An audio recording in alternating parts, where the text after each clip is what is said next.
follow the C's of communication, in which first C is communication is clarity. And clarity कब आएगी?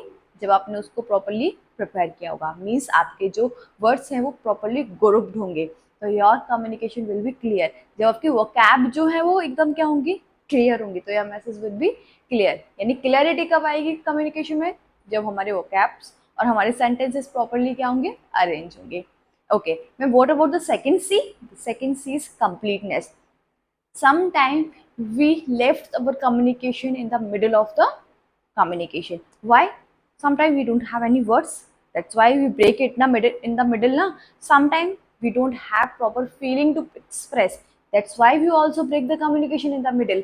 But if you are having fully confident and if you are fully prepared, then you will be completely follow the C's of communication. The second sorry, the second